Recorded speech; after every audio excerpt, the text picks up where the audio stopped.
Bienvenue à votre podcast Éducation Famille. Aujourd'hui, mon invité est kinésiologue.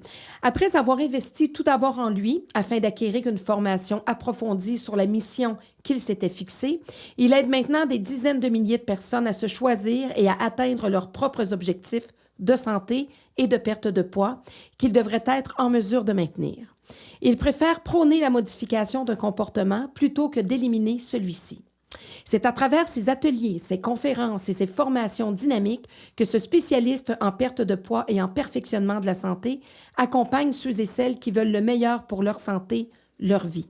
Selon lui, nous devons nous appuyer sur 4 paliers pour perdre du poids et améliorer notre santé. Lui et son équipe sont assurés d'avoir mis en place l'accompagnement de remise en forme le plus complet de la francophonie.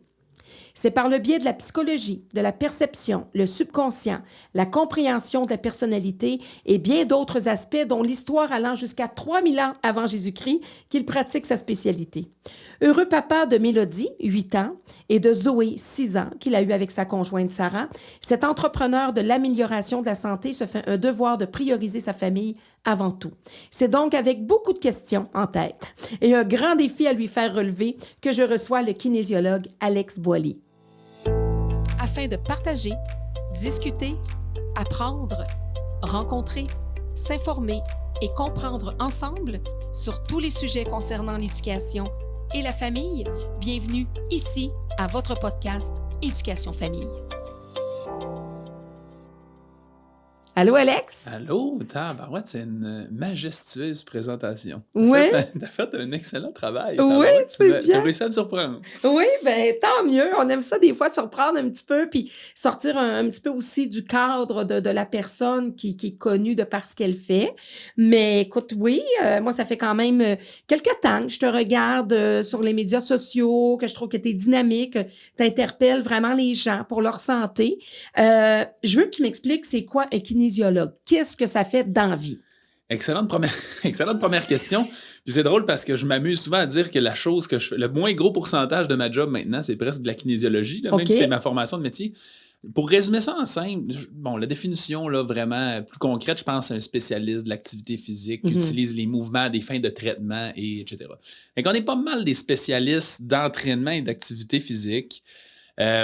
Avant, il existait un bac en activité physique. Il y a des gens qui peuvent faire des formations d'entraîneurs connexes. La grosse distinction avec le kinésiologue, c'est souvent plus dans les spécialités, performance sportive, maladies chroniques. Fait que souvent, les entraîneurs qui ont des formations qui vont plus être de fin de semaine ou des trucs comme ça, selon certaines certifications, ils n'iront pas se lancer dans des gens qui ont des problèmes cardiaques, pulmonaires, etc. Non. Fait que ça, c'est sûrement là, la plus grande spécialité dans laquelle on a.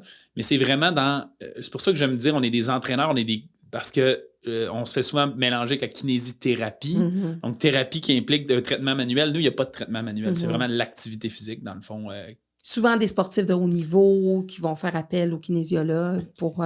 Exact. Mais c'est pour ça que je dis tout ce qui est très pointu, autant des maladies que, mettons, l'autre volet, c'est la performance sportive, c'est ça, les athlètes, etc. Parce qu'il y en a un petit peu qui travaillent en réadaptation, mais on fait pas de la réadaptation, on fait pas tant que ça de douleurs chroniques. Ça, c'est la physiothérapie. Il y a plein d'autres spécialistes. Nous, on prend le relais à partir du moment où tu redeviens fonctionnel. OK. Mais là, quel type d'activité physique il faut que tu fasses pour... Je dirais, la physio va souvent nous amener à redevenir fonctionnel. La kinésiologie, mettons, redevenir performant à notre plein potentiel. Fait que c'est vraiment ça. Puis là, toi, tu dis que, bon, là, je pratique pas nécessairement ça, mais naturellement, tu t'inspires de ça, puis ça t'a amené. Pourquoi ça te fait... Qu'est-ce qui fait en sorte que tu as bifurqué plus dans la spécialité de la perte de poids, etc.? Ouais, quand j'ai terminé mon bac, écoute, j'ai fini ça le 30 ou 31 avril, là, je sais pas, c'est 30 avril. 1er mai, j'avais un emploi temps plein dans un gym. Puis, je savais que la plupart des gens disaient qu'il fallait se spécialiser, mais c'est difficile de savoir c'est quoi. C'est une des raisons pourquoi j'ai trouvé un emploi rapidement dans un gym pour faire en sorte de commencer à pratiquer. Puis j'essayais de la formation connexe un peu. J'ai fait un peu de douleurs chroniques au début dans lesquelles j'étais pas... c'est pas que j'étais pas bon, mais moi, j'aime être capable de garantir un peu le résultat. Puis la douleur chronique, c'est vraiment difficile. Je salue les gens qui sont là-dedans parce que, il y en a, tout le monde a déjà eu au moins un problème, puis ils se font leur possible, mais il n'y a pas vraiment de garantie que ça va apporter. Puis moi, je n'étais pas capable de vivre avec ça vraiment. Si mes clients n'avaient pas de résultats, je leur redonnais des consultations gratuites, puis j'essaierais de... Fait que c'était pas super. Et hasard, si on peut le dire, pour des raisons plus promotionnelles, on a décidé de faire un défi transformation au gym où je travaillais. C'était à l'époque où les concours Facebook, c'était vraiment à mode. Fait que c'était un peu ça. C'était les gens OK. s'inscrivaient, il fallait qu'ils partagent. Puis là, les plus populaires, ils étaient pris, ils étaient en entrevue, ils étaient sélectionnés. 10 candidats pendant 5 mois étaient supervisés. Gym, tout inclus. C'était vraiment un gros package pour réussir à les aider à faire perdre du poids. Fait que je les ai supervisés là-dedans. Et ce qui m'a frappé, c'est vraiment quand on est arrivé à la fin. Fait que, tu sais, ils avaient perdu en moyenne entre 40 et 60 livres. Mais ce qui m'avait frappé, c'était leur transformation humaine. Ça m'a comme fait réaliser la chance que j'ai eue. Je fais partie, je suis né d'une famille, tu sais, avec des parents irréprochables, là, vraiment remplis d'amour. Ils m'ont donné plein de confiance, puis des valeurs qui sont super importantes. Et ça m'étonnait même, j'étais jeune, là, j'avais 21, 22, je ne sais plus quel. Alors j'ai terminé. T'étais vraiment rendu vieux, là, t'avais 29. Exactement, tu sais. Non, mais ça me faisait drôle à 21 je percevais dans des personnes que je pouvais coacher qui avaient 40 ou 50 ans ce manque d'estime, ce manque de confiance-là. Puis bref, la transformation de la perte de poids ce que j'ai réalisé avec le temps, c'est de passer à travers ce défi-là, cette épreuve-là, c'est ça qui faisait en sorte que les gens changeaient, prenaient confiance en eux autres, ça améliorait leur estime. Puis là, ça m'a frappé. C'est comme si ce qui, moi, me rendait heureux, confiant, puis que je sentais que j'avais le contrôle dans la vie que j'avais, je me rendais compte que je pouvais le redonner aux gens. T'sais. Fait que ça a été un déclic. Puis à ce moment-là, je me suis mis à être un petit peu obsédé, si on peut dire, avec tous les aspects de cette transformation-là. Parce que, il y a un 40 à 60 livres perdus, mais à cette époque-là, je ne peux pas dire que c'était un grand succès sur le long terme, qui est le grand combat qu'on essaie de faire avec les clients, parce que je me rappelle encore de des noms précis qui, après 6 mois, avaient commencé à reprendre leur poids. Puis quand je dis un peu obsédé, c'est là que je le prends pas personnel, je vais dire plus, je me tiens responsable de ça. Ouais. Je fais, comment ça se fait que j'ai pas su enseigner quelque chose qui leur permet... Ça peut perdurer. Qui fait qu'ils peuvent le perdurer. Puis là, mais je vais dire, mettons, échec par-dessus échec, je continuais juste à tout le temps trouver des solutions. Puis c'est ce qui a amené un peu à notre grande approche globale que tu as décrite tantôt. Là. Oui, puis parce que justement, c'est ça, perdre des fois 40-60 livres, c'est pas facile, mais souvent, ça arrive que les gens vont reprendre le poids. Puis là, toi, tu as lu, tu t'es instruit, tu as lu des dizaines et des dizaines de livres, autant sur le développement personnel que sur... Qu'est-ce que tu es allé chercher comme autre formation, comme autre outil pour être complet là, dans ce que tu voulais faire? C'est assez difficile à faire parce que c'est pas tant volontaire, on dirait, ce que je faisais. Puis des fois, ça peut être perçu comme étant un peu moins sérieux, étrangement, parce qu'on tend à vouloir, on vit dans un ère scolaire où le but, c'est d'avoir le papier puis la certification. Autant d'informations privées que publiques, là, c'est pas ça nécessairement la question. Et que souvent, ça se retrouve à être un peu banalisé. Mais grosso modo, mettons, je me retrouve avec quelqu'un qui fait « J'ai perdu la motivation 6 mois plus tard. » Il me fait « Ah, je sais pas pourquoi, j'ai perdu la motivation, j'ai arrêté. » Bien, moi, je faisais comme « OK, il me dit qu'il a perdu la motivation. C'est quoi ça? C'est qui le meilleur dans le monde qui s'y connaît là-dedans? » Je lisais son livre, j'achetais ses formations. Fait que c'était vraiment plus en petits morceaux. Puis, qui me... Dès qu'il y avait une faille, tu essayais de trouver... Comprendre ça vient d'où. OK. Comment c'est déclenché, comment on contrôle ça, puis qu'est-ce qui fait que quelqu'un ne vit pas ça, puis l'autre le vit, tu sais. Fait que c'est quelque chose qu'on est supposé contrôler.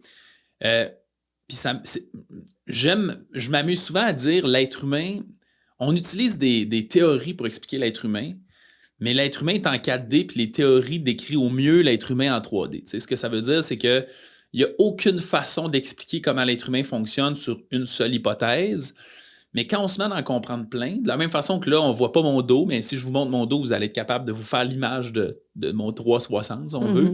Mais ça me fait réaliser vraiment que c'est ça. Fait que chacune des petits éléments complémentaires a vraiment fait en sorte que je ne peux pas décrire autrement que je comprends de mieux en mieux comment l'être humain, psychologiquement, émotionnellement, se comporte à travers ces changements-là, comment construire des habitudes, puis faire en sorte qu'on est capable de faire la transformation humaine qui vient avec la perte de poids pour le maintenir à long terme. Là. Fait que c'est vraiment ça. Fait que je ne suis pas capable de dicter, comme tu l'as dit, je lis à peu près 1 livre par semaine. Là, je suis un petit peu moins dans le développement personnel. Je commence à avoir lu beaucoup d'affaires là-dedans.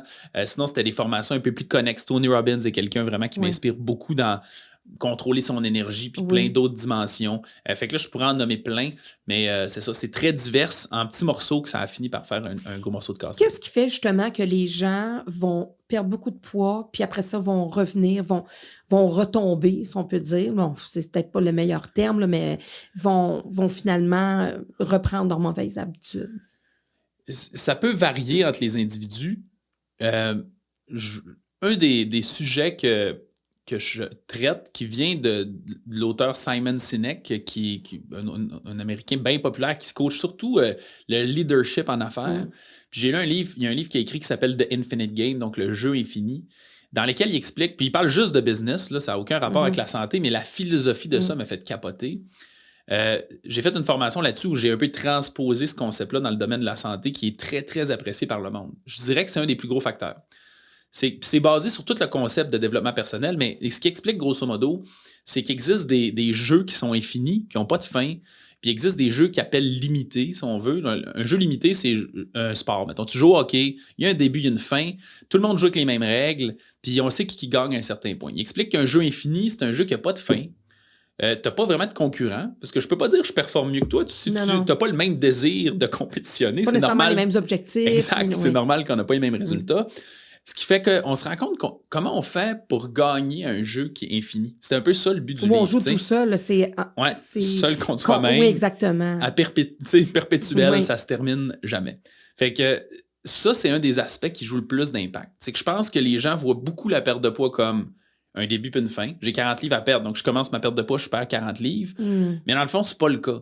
C'est vraiment tout ce c'est un jeu infini dans lequel, même après avoir tes 40 livres de perdu, on se lève le matin, on n'a pas le goût d'aller s'entraîner parce que notre cerveau, comme tous les animaux, est de nature très lâche. Là, si on écoute juste notre aspect un peu plus naturel, si on veut, notre cerveau survivaliste, souvent que j'appelle, lui, il veut juste, on ferait comme les chiens, là, on mangerait puis on se coucherait puis on attendrait. Fait qu'on arrête de s'entraîner, on tend à vouloir reprendre les mauvaises habitudes. Fait que c'est de ce concept-là de commencer à réfléchir à, OK, si ça se termine jamais, comment. Fait que là, il faut changer notre attitude par rapport à ça, puis réaliser que le but, c'est premièrement de prendre plaisir au quotidien. Fait que comment je fais, de quoi je bénéficie, de profiter un peu mieux de les avantages que je vis, ma meilleure forme physique, ma meilleure énergie.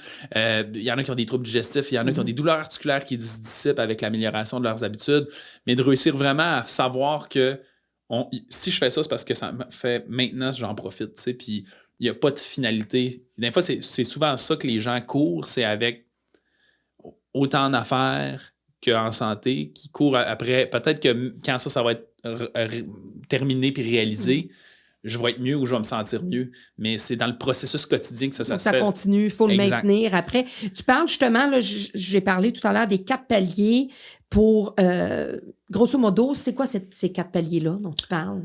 Ils ne sont pas dans cet ordre-là. Je vais parler les 2 premiers qu'on connaît le plus. L'alimentation de l'entraînement. Nous, on coach l'alimentation fonctionnelle, qui est un peu ma façon d'enseigner, de résumer justement ce que j'ai étudié sur l'alimentation. Que le but, c'est surtout de comprendre. Ma philosophie avec la perte de poids n'est pas la même que les autres. Souvent, les autres coachs vont avoir un concept un peu de manger moins que ce qu'on dépense, calories in, calories out, déficit calorique. Il y a même bien des coachs que si, mettons, tu dis, je veux... maintenant, tu t'es jamais entraîné et tu veux faire du culturisme, ben, ils vont te faire perdre 40 livres, puis après ça, ils vont te faire prendre 20 livres de masse musculaire parce que dans cette hypothèse-là des calories, il faut que tu aies un déficit calorique pour perdre du poids, puis il faut que tu aies un surplus calorique pour prendre la masse musculaire. Fait que théoriquement, les deux ne se mélangent pas.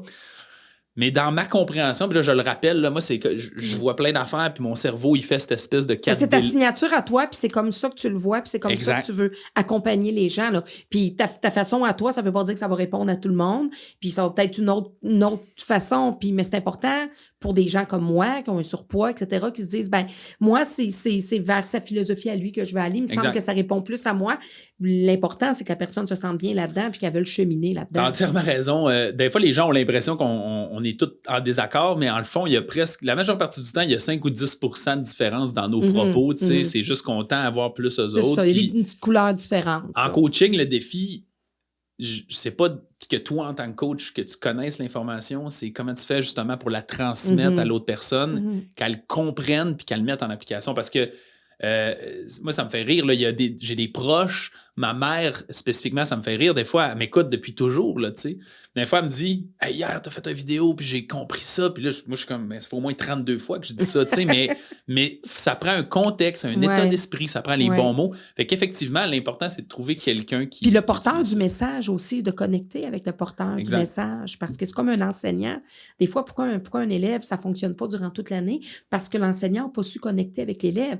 Donc, justement, si tu vas avoir un modèle, tu vas avoir un coach, parce que c'est ça, vous devenez des coachs d'atteinte d'objectifs, bien, il faut que cette personne-là t'interpelle, là, effectivement. Absolument. Cette connectivité-là est importante. Puis tous les clients qu'on travaille en privé, on a des consultations initiales avec juste pour ça, parce qu'on veut s'assurer que puis c'est pas égocentrique de nous ou de l'autre, c'est cette mutualité-là. Ça n'a pas le choix là, d'être mutuel puis d'avoir une belle énergie tous les deux ensemble pour travailler ensemble. Là, je reviens avec je m'excuse, on a bifurqué avec nos paliers. Là. Donc, bref, c'est ça, j'expliquais que ma philosophie de l'alimentation fonctionnelle, c'est plus que moi, de la façon que je perçois, comme je disais, le 4D après avoir fait toutes mes petites affaires, c'est plus que le corps humain, je réalise que quand tu lui donnes exactement ce dont il a besoin, tu n'as pas besoin de te prioriser. Tu n'es plus d'un processus de perte de poids vraiment. Toi, tu vas perdre du poids parce que le corps, jusqu'à un certain point, puis là, on pourrait parler d'image. Aujourd'hui, là, je pense que l'image de la femme mince est peut-être exagérée sur ce qui est naturel pour le corps humain dans sa base. Là. Ça ne veut pas dire qu'on ne peut pas le pousser à aller là. Mais bref, le corps n'est pas fait pour avoir un niveau d'obésité élevé. Ce qui fait que naturellement, il va perdre son poids puis tu vas te retrouver être un poids santé. Si tu manges, tu donnes à ton corps ce qu'il a besoin. Tu vas avoir aussi une bonne concentration. Tu vas avoir aussi un bon système digestif. Tu vas arrêter d'avoir les reflux. Tu vas diminuer ton inflammation. Bref, tout se met à bien fonctionner. Puis c'est logique, tu sais. Moi, je sais pas si tu connectes avec la même affaire, mais j'ai toujours trouvé ça étrange qu'il y a des gens qui vendent des régimes ou des astuces alimentaires pour, mettons, activer ton métabolisme. Puis là, un autre pour... ton intestin. Puis là, un autre pour, je sais pas quoi, ta concentration. Puis, parce que moi, dans ma tête, notre corps, il n'y a pas... C'est pas comme un choix. Moi, j'ai décidé que je vais mieux être concentré, fait que je vais prendre ça. C'est ça, à partir du moment où tu le nourris bien, toutes tes cellules devraient se porter bien. Fait que c'est plus ça, la philosophie de l'alimentation fonctionnelle. Fait qu'on est beaucoup basé sur l'enseignement puis comprendre l'impact des aliments sur ton corps pour que tu puisses faire tes choix. Puis, autant que si ça te tente de déroger, tu comprennes l'impact de ça. Parce que ça peut être sain dans un processus, mais il faut comprendre les conséquences. Après ça, on a l'entraînement. On a une méthode un peu plus spécifique qu'on appelle l'entraînement bioefficient qu'on coach parce que ça, c'est très personnel. C'est moi qui ai développé ça plus de moi à moi, mais je pense que ça connecte avec bien des gens. Même si je suis kinésiologue, puis des fois, on a l'image que c'est facile de s'entraîner. Oui, mais ça ne nous tente pas de passer 80 heures dans un gym. Et que je me suis un peu penché encore une fois là, à travers des spécialistes dans le monde pour savoir comment on fait pour optimiser les entraînements. Fait que je suis kinésiologue de métier, je connais la physiologie de l'exercice au bout. Là, fait que déjà, j'avais une base, mais ça m'a permis d'aller voir les meilleurs comment ils font. Fait qu'on optimise les temps de repos, on optimise l'intervalle entre les muscles. Puis en comme 20 minutes, on est capable de faire des entraînements extrêmement efficaces qui font autant du cardio que de la musculation. C'est pas une obligation, nos clients ne passent pas tout à travers ça parce que quelqu'un qui est débutant, ça reste quelque chose d'assez intense, mais ça permet surtout d'ouvrir la porte qu'on n'est pas obligé de s'entraîner à 1h30 de temps, 3 fois par semaine. Non, puis l'alimentation est un gros pourcentage de la perte de poids. Oui, définitivement. Là. Dans le fond, même, je dirais, il y a un léger impact de l'entraînement sur la perte de poids, mais tu sais, il y a des études folles. Là. C'est fascinant que sur 24 mois, des gens qui s'entraînent perdent 5 ou 10 livres, puis c'est un plateau. C'est fascinant. 24 mois, c'est long. Là, fait qu'on réalise vraiment que... Puis encore une fois, là, c'est plus subjectif ce que je dis, mais dans ma perspective, autant que je vois sur le plancher avec mes clients que dans ce que je lis, l'activité physique semble jouer plus un rôle de tampon sur nos habitudes alimentaires que de réellement créer un impact de perte de poids. Qu'est-ce que je veux dire par là? C'est que si on regarde juste l'activité tout seul, ça ne semble pas vraiment faire de perte de poids à long terme. L'alimentation, oui. Si on regarde les deux, c'est ce qui est le plus efficace à long terme puis au maintien des habitudes. Mais moi, ce que j'observe sur le plancher avec mes clients, c'est que l'activité physique, comme je disais, ça joue un rôle de tampon quand c'est le temps de manger. Dans le fond, c'est un activateur métabolique, c'est pas compliqué. Réfléchissons à notre cœur, il bat. Quand notre cœur bat, ça augmente la circulation sanguine, puis là, nos organes font leur job, les systèmes font leur job. À partir du moment où tu manges quelque chose qui est moins sain, tu crées une certaine surcharge dans ton système parce qu'il y a besoin un peu de... J'aime pas trop ce mot-là, mais se détoxifier de ça. Fait qu'il y a besoin de filtrer ce qui est bon puis ce qui est moins bon. Et là, lui, ça nécessite une certaine charge. Quand tu es actif physiquement, ta fréquence cardiaque augmente, ton cœur bat plus, tu as plus de circulation sanguine, ce qui fait que par le fait même, ton métabolisme et tous tes systèmes fonctionnent un petit peu plus à haute efficacité. Fait que ce que moi, j'observe, c'est que ça expliquerait pourquoi les études démontrent qu'à long terme, les deux combinés sont plus efficaces. C'est qu'on ne sera pas parfait. Là. C'est impossible sur un an à être parfait. Fait que, mettons, une fois par mois ou une fois par semaine, c'est pas important, tu te retrouves à avoir un écart, mettons, on va dire, qui est assez violent, là, vraiment de la vraie malbouffe solide. Bien, quelqu'un qui est actif physiquement, il va peut-être réussir à tamponner 100% du repas, qui va faire juste, mais aujourd'hui, je ne perds pas de poids, j'en prends pas, puis je réussis juste à, grâce à mon activité physique, effacer cet effet néfaste-là. Mais cette personne-là, cette semaine-là, elle n'a pas perdu de poids, elle n'a pas pris, tandis que l'autre personne qui est sédentaire ne prie probablement. Ouais. Fait que sur un an, ça fait quoi? Ça fait que la personne, elle se retrouve à avoir perdu plus de poids, puis elle réussit à le maintenir plus. Mais puis encore une fois, ça fait juste, c'est une des raisons pourquoi je n'entretiens pas vraiment la théorie du calorie in, calorie out, puis de faire, on va brûler plus de calories en allant faire du cardio, puis tout ça. Toi, t'as encore plus, parce que bon, il y a les kétos, il y a le jeûne intermittent, il y a aussi, écoute, tu connais plus que moi. Moi, je ne suis pas une fille à régime, pas du tout. Je pratique le jeûne intermittent, mais de façon naturelle, sans aucun effort, là. Puis peut-être que c'est pas bon pour moi, je ne le sais pas. Mais je me sens bien. Quand ça fait 14-16 heures, je n'ai pas mangé, c'est là que je pense que je me sens mieux. Qu'est-ce qui est bon, qu'est-ce qui est pas bon? Je sais qu'à un moment donné, tu as parlé du keto, à un moment donné, tu parles de toutes sortes d'affaires. Y a-tu quelque chose qui est plus profitable pour, mettons, monsieur, madame, tout le monde, là, qui sont très... tu sais, qui ont besoin de changer déjà quelque chose? C'est triste parce qu'il y a tellement pas de réponse simple. La seule réponse, puis ce qui est le plus important que les gens réalisent, en fait, je pense, dans ça, c'est que faut arrêter d'isoler les éléments. Ça veut dire de faire... Ben moi, je pratique du jeûne intermittent, j'utilise cette méthode-là, puis parfait, c'est une... Oh, puis moi, je dis pas que ça marche, regarde, j'ai un surpoids, non, là. Mais ce que je veux dire par là... Il y a quelque chose que je fais pas correct, là, dans mon processus, c'est sûr. Ce que je veux dire par là, c'est qu'on tend à étiqueter, puis c'est drôle, là, parce qu'on a des membres là, de notre communauté sur les réseaux sociaux, justement, qui observent un conflit entre l'alimentation cétogène, l'alimentation keto, là, qui est la même chose. Je sais que des fois, il y a des gens qui mêlent les mots, là. Il y a des gens qui voient un conflit entre ça et l'alimentation fonctionnelle, ce qui est... Bon, qui est le cas puis pas le cas, mais ce que je veux dire par là, c'est que l'alimentation cétogène, c'est un état physiologique, c'est une façon de s'alimenter qui produit un état physiologique distinct quand même du corps, c'est qu'il se met à arrêter de carburer ses glucides, puis il carbure uniquement ses graisses, puis il produit des cétones en lien avec ça.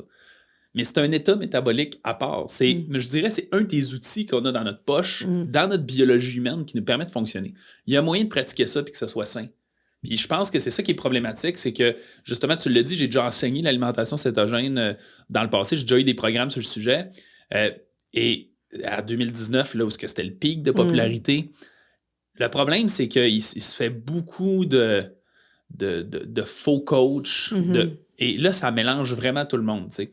Ce qui est vraiment important, c'est de comprendre tout. Puis c'est ça que les gens ont de la misère. Les gens, ils ont le goût qu'on leur dise. Puis moi, je suis non négociable là-dessus, dans le sens, les gens, ils ont le goût qu'on leur dise, dis-moi quoi faire, je vais le faire. Puis moi, je suis comme, non, il va falloir que tu comprennes qu'est-ce que tu fais. C'est ça qui te crée de la flexibilité, de la liberté. C'est ça qui fait que, mettons, t'aimes le jeûne, t'intègres le jeûne là, quand ça devient un mauvais moment, tu le sais, puis t'arrêtes de faire ton jeûne, puis dans le fond, tu... Écouter son corps aussi, puis comment il réagit. Fait que tu mets des outils dans tes poches, dans le fond. Fait que, tu sais, je peux pas les résumer simplement. Le jeûne intermittent, même affaire, c'est un outil qu'on a dans notre poche. Notre corps a la capacité de faire du jeûne. Il y a clairement des avantages. Qui n'est pas bon pour tout le monde, nécessairement. Qui n'est pas bon pour tout le monde, nécessairement. Je veux dire, biologiquement, oui, là, ça va être plus dans l'aspect psychologique du processus. On le sait que les gens qui ont des compulsions alimentaires, c'est pas nécessairement la meilleure solution d'aller là-dedans. Mais d'un point de vue biologique, quand c'est bien balancé, ça a sa place. Il y a des bienfaits pour la santé. Puis même de plus en plus qui sont découverts, plusieurs qui sont... je veux dire hypothétique, parce que c'est beaucoup sur les animaux qu'on réussit à observer ça. Mais tu sais, c'est fascinant. Là, chez les rats, il y a des études qui doublent l'espérance de vie des rats avec le jeûne intermittent. C'est très fascinant. Fait que c'est ce qui fait que ça a autant de popularité. L'alimentation cétogène en font partie. Fait que l'important, je dirais, c'est plus de comprendre réellement qu'est-ce qui se passe dans mon corps quand je fais ça. Puis sont où mes limites, puis c'est où qui sont les conséquences. Fait que c'est pas qu'il y a quelque chose d'extrêmement mal. Fait que moi, mettons, en alimentation fonctionnelle, pour moi, tu peux pratiquer une alimentation fonctionnelle cétogène. Puis la raison, là même, si tu veux, la naissance de l'alimentation fonctionnelle, comment j'ai décidé de créer un nom à comment j'enseigne, c'est spécifiquement parce que quand j'ai commencé à coacher l'alimentation cétogène, moi, je suis quelqu'un je décrirais nuancé, tu sais. J'essaie puis d'objectif. Il n'y a rien qui mérite plus qu'un spécialiste que tu vas lui poser une question, puis du tac au tac, il te répond « fais ça ». Puis il ne connaît pas ta situation, il ne sait pas ton... C'est impossible, tu sais, à moins que tu donnes une information qui est objective. Il ne va pas personnaliser sa réponse ou son accompagnement. Exactement, tu sais. Fait que, qu'est-ce qui est arrivé, c'est que je coachais l'alimentation cétogène, puis là, mettons quelqu'un, je me rappelle spécifiquement de la situation, la personne, elle me demande si un Monster 0, elle peut prendre ça en alimentation cétogène, tu sais. Puis moi, ma perception, c'est une perception de l'alimentation cétogène, c'est une alimentation saine. On veut donner à notre corps ce qu'il y a. C'est les macronutriments qui varient. On mange très peu de glucides, on le sait, un peu plus de gras, puis les protéines, mais c'est super connu par la science, fait que tu manges la quantité de protéines dont tu as besoin. Et là, elle me demande ça. Puis dans les faits, la réponse, c'est pour une alimentation cétogène, pour rester en cétose alimentaire, tu peux boire un Monster, puis ça fait. D'un point de vue de santé, pas pantoute. Puis là, j'avais des questions récurrentes qui venaient comme ça, puis ça méritait parce que ça respectait pas mes valeurs à moi. C'était paradoxal un peu parce que tu étais hyper sur la santé, puis là, tu prends... Exact. Mais c'est pas moi qui ai décidé les règles de l'alimentation cétogène, c'est un concept métabolique. Fait que c'est là que j'ai fait, OK, là, je suis tanné, ce qui fait que c'est là que j'ai décidé de fonder l'alimentation fonctionnelle puis un peu mettre mes règles. Ce qui fait que quelqu'un qui veut pratiquer l'alimentation cétogène peut le faire en restant fonctionnel. S'il me pose la question, je peux-tu boire un Monster, je vais faire non, c'est de la cochonnerie, un Monster. Fait que même s'il est zéro, c'est pas juste une question de manger des glucides. Il faut voir tout le complet là-dedans. Les nutriments, les vitamines, les minéraux, les prébiotiques, les probiotiques, la stabilité énergétique des aliments aussi, parce que les sucres rapides, il y a pas mal rien de pire que ça. Puis il y en a partout. Il y en a partout. La transformation des aliments. Fait que c'est un peu ça qu'on veut essayer de faire. Fait que c'est ça qui a créé l'origine de tout ça. Donc, c'est basé sur quoi? Puis comme ça, là, ceux qui nous écoutent, qui nous regardent, qu'est-ce que tu pourrais leur donner comme information pour dire, bon, ils sont chez eux, là, ils veulent faire quelque chose. Qu'est-ce qu'ils éliminent? Qu'est-ce qu'ils peuvent juste commencer à faire des petits changements, des petits pas pour changer? Bien, en fait, si tu veux quelque chose de plus précis, tu me le diras. J'ai 3 grandes règles d'alimentation fonctionnelle que je dis. Ça reste des grandes règles vagues, mais honnêtement, quand on prend le temps de se poser ces 3 questions-là avant de consommer quelque chose, ça nous donne une bonne idée. La première règle, c'est d'éliminer les aliments, j'appelle irritants, ou toxique. J'ai dit tantôt que je n'aimais pas ce mot-là, mais dans ce contexte-là, je l'aime parce que je trouve qu'il est frappant. Puis c'est à ça que ça sert. Fait que, les aliments irritants et toxiques, là, on résume ça en une règle simple, c'est d'éliminer vraiment les aliments transformés, quel que soit le niveau de transformation. Donc, on regarde les étiquettes en arrière, plus il y a plus de... Ben, en fait, c'est ça qui est un peu drôle. Ouais. C'est que, normalement, s'il y a une étiquette sur la boîte, c'est que c'est transformé. Okay. Parce que... mais tu sais, là, je vais être sévère aujourd'hui, mais il faut comprendre que le but, on veut changer des choses. Que ben, le but, c'est de se respecter aussi là-dedans. Puis je l'ai dit, on est des êtres humains, fait qu'il faut faire le processus d'une façon qui a du sens. Mais... pour moi, c'est à peu près viande. Quand je dis viande, c'est tous les légumes, les fruits de mer, œufs et compagnie. Tu sais, toutes les protéines de cette famille-là. Ça, c'est correct, ça. Ouais. Bon, viande, légumes, fruits, noix. Okay. Si on regarde ça, c'est les seuls... Je vais replacer mon micro parce que j'ai peur qu'elle me fasse chicaner pour le son. C'est bon. C'est les 4 seules affaires qui n'ont pas d'étiquette. Si tu regardes à l'épicerie, ils n'ont pas d'étiquette parce que c'est juste un légume là-dedans. Quand c'est un aliment entier, il n'y a pas les calories, les ingrédients. Il s'en fout, il te le donne. T'sais. Fait que c'est ça l'aliment entier. Okay. Ce qui est à peu près 3% de l'épicerie, là, on s'entend. Oui, c'est ça. Mais ça devrait vraiment être principalement ça. Donc, on oublie nos petits renversés à rhubarbe puis tout ça, même s'ils sont faits maison, là, c'est pas... Ça marche pas, là. Ça... Ben écoute, il n'y a pas d'étiquette, c'est moi qui l'ai fait. Ben là, honnêtement, si on le cuisine, ça vient une toute autre cuisiner, histoire. C'est mieux aussi. Ben absolument. Ben oui, c'est ça. Parce que dans le fond, il y en a là, des aliments, des épiceries qui ont des étiquettes qui font, mais là, ça devient compliqué de réussir. Mais faites juste regarder l'étiquette, puis surtout les ingrédients, même plus que les macronutriments, les gens checkent les calories, les glucides. Les ingrédients, c'est déjà vraiment une bonne idée. S'il y a plein d'ingrédients que tu connais pas, parce que s'il y a une affaire qui est fascinante que j'observe là, dans tout l'être humain, qui est au-delà de l'alimentation, mais somme toute bien importante dans l'alimentation, c'est que notre corps, il est adapté biologiquement à l'environnement qui est naturel. Sur tous les plans. Notre sommeil, notre stress, on le sait, là, j'adore ce que Sonia Lupien a fait, puis elle explique sur le stress et ces affaires-là. La référence du mammouth, que notre cerveau il a la capacité de gérer le stress comme étant un mammouth, mais aujourd'hui, il n'a plus. Les stress sont. C'est comme si notre adaptation au stress n'est plus appropriée pour ce qu'on fait en ce moment. C'est la même affaire avec l'alimentation. Dès l'instant où il y a une transformation, là, notre corps, il fait comme, qu'est-ce que c'est ça? Puis il est vraiment bon, là, parce qu'il réussit à s'adapter. Puis on survit tout ça, puis ça marche, mais ça l'irrite. C'est ça un peu le point. Fait que la première règle, c'est vraiment ça. Et déjà, quand on jette les aliments transformés, là, les 2 autres, souvent, sont beaucoup mieux aussi, les 2 autres règles. La deuxième règle, c'est que, justement, je viens de dire d'arrêter de regarder les macronutriments, les calories. Regardez l'abondance en vitamines, en minéraux. Je dis aussi en prébiotiques puis en probiotiques. Là, je vais y aller un peu rapidement là-dedans. Les probiotiques, les gens connaissent ça un peu. Dans le fond, ça se retrouve être des aliments qui sont fermentés ou qui ont une forme de bactéries qui est saine pour notre corps. On a besoin de ces bactéries-là dans notre intestin, dans le microbiote. Que ça aussi, c'est quand même quelque chose qui est de plus en plus... on découvre encore plus d'importance sur la santé intestinale, sur notre santé en général. Donc, les probiotiques, ça permet, on pourrait dire, de planter des graines, des bactéries dans notre intestin. Les prébiotiques, c'est ce qui nourrit les bactéries. Donc, ces bactéries-là, si on ne les nourrit pas bien, par exemple, avec du sucre raffiné, les bactéries ne se nourrissent pas de ça, les bactéries saines. C'est les mauvaises bactéries qui se nourrissent de ça. Fait que là, nos bonnes meurent, puis les mauvaises se prolifèrent. Fait que c'est pas juste de prendre des probiotiques, il faut les nourrir adéquatement. Quand on parle de prébiotiques, là, on pense aux fibres, c'est la façon la plus simple de le voir. Il existe une diversité que les détails ne sont pas super importants. Fait que bref, une diversité de fibres, ça joue super important. Puis là, on parle vraiment de diversité. C'est ce qui fait qu'on dit plus vous en consommez de diversité, mieux ça va être au niveau des prébiotiques. Comme par exemple? Tous les légumes, toutes les noix, c'est probablement les meilleures sources de fibres diverses. On pourrait rentrer certaines céréales entières, mais c'est plus ou moins mes préférés, en plus petite quantité, là, juste parce que sont moins abondants en vitamines et minéraux. Puis là, c'est ça. Fait que vitamines et minéraux, tout le monde connaît un peu c'est quoi. Puis les meilleures sources de vitamines et minéraux, c'est les légumes, c'est les noix. C'est une des raisons pourquoi j'aime peu les céréales. Des fois, les gens font comme je peux-tu prendre du riz? Ben, c'est pas transformé. Non, c'est pas transformé. C'est vrai, c'est entier. Mais l'abondance en vitamines et minéraux n'est pas géniale. Là, les gens ils vont tout le temps dessus, puis ils font mais je regarde l'étiquette, puis j'en vois. T'sais. Oui, mais l'alimentation, c'est relatif à autre chose. Le but, c'est tout le temps. Encore une fois, je le répète, je suis sévère, mais c'est juste tout le temps pour le fait qu'on est capable de se projeter à essayer d'optimiser ce qu'on fait. Le but en alimentation, c'est de réussir à mettre. Mettons qu'on met plus ou moins 2000 calories dans notre corps par jour, c'est de mettre les 2000 meilleurs. Parce que c'est ça qui fait que tu vas te porter le mieux possible. Fait que si on compare le riz à du brocoli, ben, l'abondance en vitamines et minéraux dans le brocoli est bien mieux. Fait que c'est une des raisons pourquoi c'est pas mes préférés. Mais quand on regarde la vue d'ensemble, la santé justement de l'intestin microbiote, c'est probablement pertinent d'en prendre à une certaine fréquence. Mais vraiment, là, la règle 80-20, un peu, je mettrais prioriser vraiment les légumes, ça va avoir plus d'importance. Fait que ça, c'est la deuxième règle, les vitamines et minéraux. Et la troisième, c'est de consommer des sources d'énergie qui sont stables. Fait qu'encore une fois, je ne parle pas de calories, je ne parle pas nécessairement de quantité de glucides, c'est plus la stabilité énergétique. Quand je parle de stabilité énergétique, c'est très simple. Au niveau des glucides, on peut regarder un index glycémique des aliments, ça va nous donner une idée. L'index glycémique, c'est la rapidité à laquelle on absorbe le sucre dans le sang.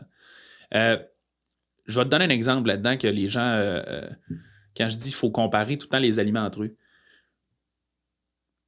quand on a des recommandations qui sont faites par le gouvernement ou un organisme public, eux, souvent, ils font des recommandations, je vais dire, conservatrices puis réalistes. Ils anticipent ce que la population va être capable de faire. Fait que leur recommandation n'est jamais optimale. Il y a une couple d'années, depuis longtemps, on parle de manger du pain brun, ce qui est définitivement un meilleur exemple. D'un point de vue de la stabilité énergétique, la rapidité du glucide, le pain blanc, là, juste que les gens comprennent, c'est une échelle de 1 à 100, 100 étant le sucre blanc, qui est le sucre le plus rapide qui existe. Fait que c'est comme le plus rapide que tu peux absorber dans ton sang. Le pain blanc, c'est 90 sur 100. C'est vraiment, vraiment, vraiment une source d'énergie rapide. Tu es à 90% aussi rapide. Donc, le pain blanc, on oublie ça. Le pain blanc, c'est vraiment pas une bonne idée. En plus de ça, si on va dans les autres règles, très souvent, c'est super transformé. Puis en plus de ça, c'est plutôt vide en vitamines et minéraux. Mais mettons qu'on revient juste à l'index glycémique. Le pain brun, c'est 45 à peu près l'index glycémique. Fait que là, on se dit comme c'est 2 fois mieux que le pain blanc. Ce qui fait que, tu sais, la recommandation du gouvernement vient saine parce que tu es comme, mais tu te rends compte que c'est cool. Mais quand on le compare au brocoli, le brocoli, c'est 15. Fait que là, on est 3 fois plus bas que le pain brun encore. Fait que là, on se rend compte, c'est quand même une source d'énergie qui est rapide. Mais là, du beurre de noix sur du brocoli, c'est pas bien bon. C'est pas super, hein? Là, c'est ça le dilemme, tu sais, c'est pour ça que je dis aux gens Là, j'ai pas dit du beurre d'épinards, j'ai du beurre de noix. Santé, là. Le plus santé possible. Du beurre d'épinards, c'est pas si mal. Mais c'est vrai que le beurre de noix, j'aurais une petite préférence aussi pour ça. Mais c'est ça qui est le problème, c'est que là, on tombe dans la culture. Ça devient compliqué. Puis ça, je trouve que ça devient un peu un choix personnel de décider qu'est-ce qu'on aime, qu'est-ce qu'on a le goût de transformer. Puis là, les pains céréales, les pains à 14, 15, 23 000 céréales, c'est-tu mieux que le blé entier? Ouais, le problème dans ça, je pense pas que ça a un gros impact significatif. Il y a une diversité de la céréale, là, je l'ai dit. Ça jouerait peut-être un rôle d'imbrébiotike, mais le 3/4 du temps, ça, c'est juste. Donc, marketing. on oublie les toasts. Là, moi, là, si je vais chez vous, là, puis tu m'invites à Noël, qu'est-ce qu'il va y avoir sur la table?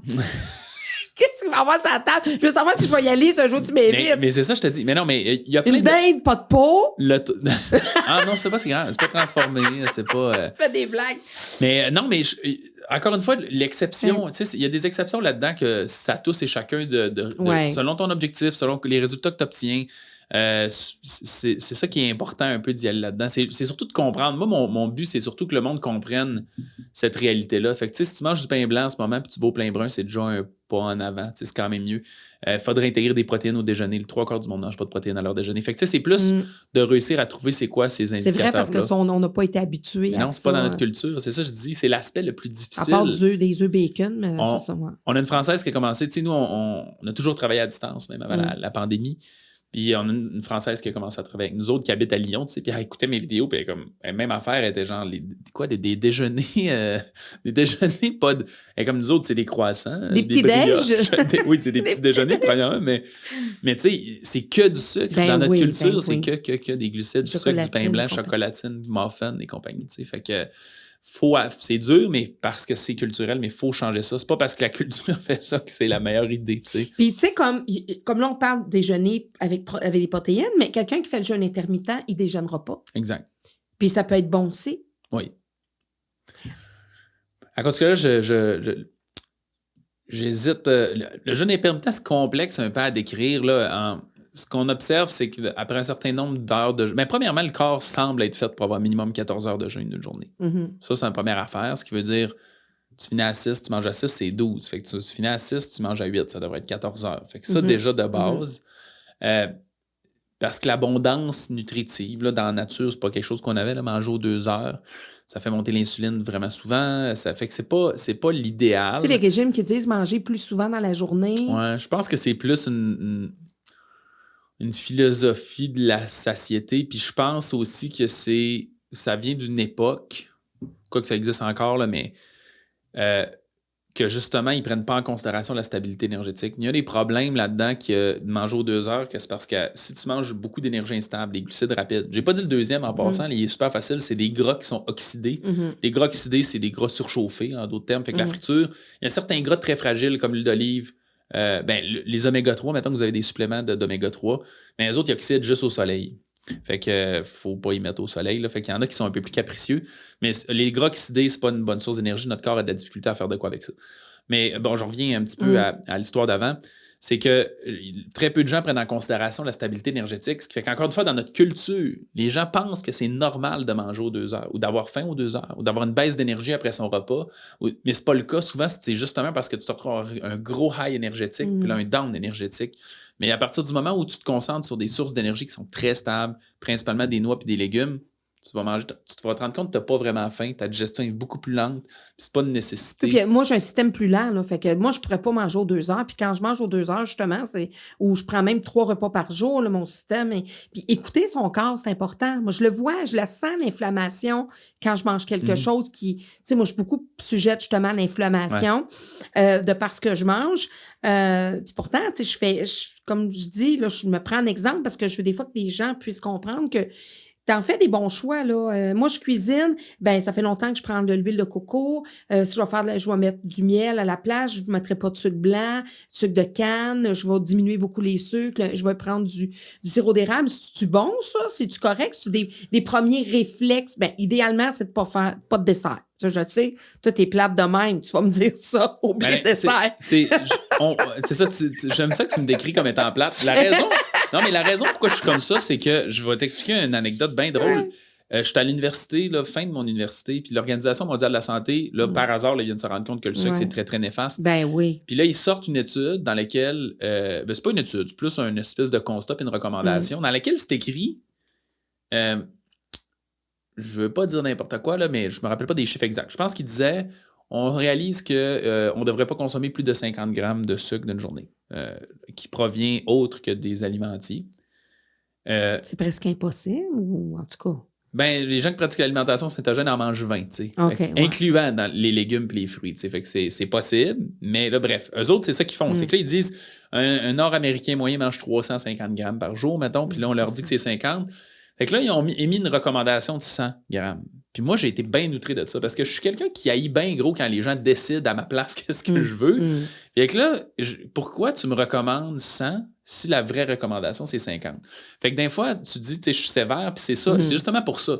C'est que faut que tu prennes une partie de tes responsabilités. Puis les gens, évidemment, qu'on coach en privé, comme on dit, l'aspect humain, psychologique, on les aide à trouver leur équilibre là-dedans. Mais je trouve ça malhonnête de ne pas te dire c'est quoi. Je dis la perfection entre gros guillemets là, parce que on la sait pas en alimentation. Ce qui serait l'idéal, puis là, après ça, c'est la personne de décider. Puis, tu sais, moi, quand je dis plate, je dis ça à la blague, puis, tu sais, je fais de l'humour avec ça parce que... Mais, puis c'est bon, puis c'est ton rôle de l'être comme ça. C'est comme moi, quand je rencontre un parent, puis que je vais lui dire les choses pour son enfant, ben des fois, il n'aime pas toujours ce que je lui dis, là. Puis c'est ton rôle de... Tu sais, t'es pas là pour que justement la personne que tu coaches entende tu sais-tu quoi, là, comme récompense à soi, va te chercher un beau May West. T'sais. C'est sûr que tu vas pas lui dire ça. J'espère que tu diras pas ça. Non, mais c'est comme si, mettons, je suis pas un pro en éducation, mais mettons que justement, tu t'observes qu'un parent, son enfant manque de sommeil, tu sais. Là, tu fais, à tous les jours, il serait supposé se coucher à telle heure. Oui. Mais tu dis 5 jours semaine. Mais si c'est 7 jours, ça devrait être 7 jours. Après, si elle décide, cette personne-là, de le coucher 2 jours. Exactement. Fait que, tu sais, c'est cette responsabilité de donner la bonne information. Exactement. Puis quand on a un rôle d'aider quelqu'un, que ce soit en éducation, que ce soit justement au niveau de la santé, quoi que ce soit, tu sais, les médecins, ils nous disent pas toujours ce qu'on veut entendre. Hein? Des fois, on est plate. Même moi, je suis plate en éducation. Des fois, c'est même le parent. Des fois, je sais, il peut se sentir un peu jugé, mais c'est mon rôle, c'est ma profession. Je fais ça depuis 28 ans. Donc, moi, je suis dans l'entraide. Ouais, je veux aider mon jugement. client. C'est pas du jugement, c'est de dire, idéalement, c'est pas ça que ça lui prendrait, c'est ça. Après ça, moi, j'ai fait mon travail, je me couche mes 2 oreilles, comme toi, tu dis, regarde, j'ai fait mes conseils, j'ai dit mes choses, même si des fois, ça a été dur à entendre, mais après ça, ça appartient à la personne. C'est son rythme, puis tout ça, là. Puis ça, c'est des aspects, justement, qu'on aide aussi, là, si on veut aller un peu dans des autres piliers, c'est cet aspect humain-là. Je pense que ça, c'est une des plus grosses. Puis je le dis à tous les coachs qui peuvent être là, nutritionnistes, autres kinésiologues, des coachs certifiés de quelconque, n'importe qui naturopathe qui aide les gens, faut améliorer notre processus humain dans le processus. C'est la plus grosse cause d'échec. Tu sais, on a eu des gens qui ont eu plus qu'une chirurgie bariatrique, puis qui c'est des échecs par-dessus échecs, puis ils ont réussi à le faire avoir du succès. Puis je dirais que la cause, c'est surtout ça. Fait que nous, il y a un des piliers qu'on appelle la préparation mentale, d'éliminer des barrières mentales. C'est drôle, là, ce terme-là, préparation mentale. Il vient un peu de mon bac. C'est assez drôle. Je suis rentré en kinésiologie à l'UQAC.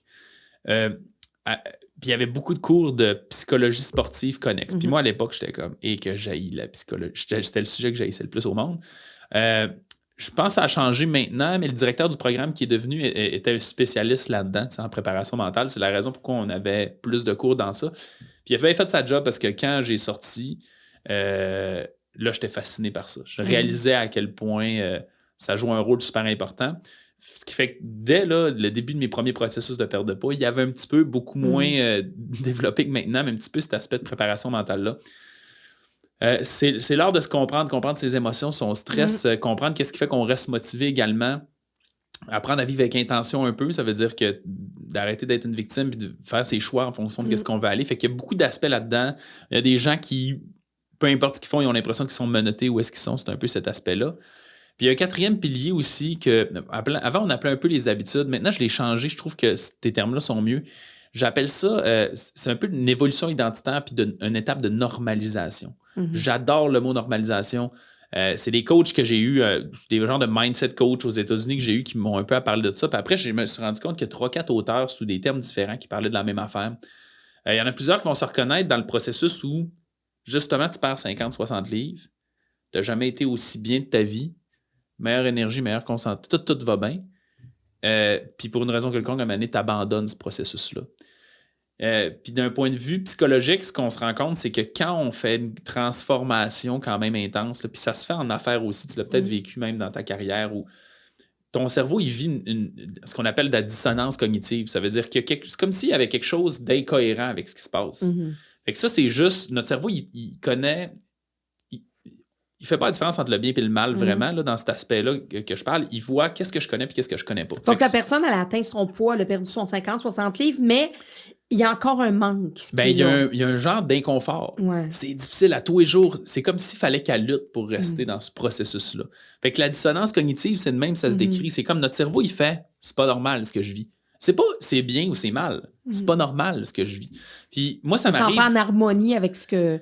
Exact. L'objectif que j'ai atteint. Ça, c'est qu'il y a un clash identitaire avec ce que t'es puis ce que tu penses que t'es. Dans le fond, si depuis le début de ta vie, tu t'étiquettes comme quelqu'un qui a un surplus de poids, qui a besoin de se battre pour être en santé, qui n'est pas être actif physiquement, puis là, tout à coup, tu te lèves le matin, tu t'entraînes, c'est ça le concept de dissonance. Il y a quelque chose qui cloche. Plus, en exact. Fait. Puis là, ça crée une friction, une tension. Puis c'est ça qui fait que d'un fond, autant, bang, à revenir exactement où est-ce qu'on est. Parce que psychologiquement, on se retrouve à être mieux dans cet état-là. C'est ça, on va aller chercher le confort. Exact. Pour revenir ce qu'on connaît, dans le fond. C'est vraiment ça. Pour faire comme, je suis plus, même si c'est pas mieux, en théorie, psychologiquement, c'est quelque chose qui est plus confortable. Le psychologique va prendre le dessus pour aller chercher le confort Exactement. Que le physique ou que la santé ou que le besoin de rester, que le bien-être que la perte de poids va avoir apporté. C'est pour ça que je dis d'évolution identitaire puis de normalisation. C'est le processus de changer un peu cette étiquette identitaire-là qu'on se fait. C'est dur, là. Il y a des clients que je leur fais faire des exercices de visualisation puis ils me disent tu me demandes de me visualiser en forme puis j'ai jamais été mince. Je sais même pas j'ai l'air de quoi mince. Je fais quoi, tu sais? Fait que c'est tough. Fait que ces gens-là, comment ils vont faire pour un jour se dire, tu sais, moi, là, je suis chanceux, là, j'ai été d'un environnement positif qui fait que j'ai jamais vécu de surplus de poids, d'obésité, puis on a eu des bonnes habitudes quand même chez nous. C'était pas optimal, mais mes parents faisaient le mieux à l'époque de ce qu'ils connaissaient. Ta mère doit faire une bonne tourtière du lac. Elle fait une très bonne tourtière du lac. Ma mère, c'est vraiment toute une cuisinière en plus, c'est ça. Fait que, ouais. Donc, c'est ça. Je pense que je vais aller manger. Je pense que je vais aller à Noël chez ta mère à la place. Ouais. Tu peux bien te douter que c'est pas moi qui reçois à Noël. Voyons. Je savais. Je sais pas ces recettes divines-là. Il faudrait que je les apprenne, par exemple, pour pas que ça se perde.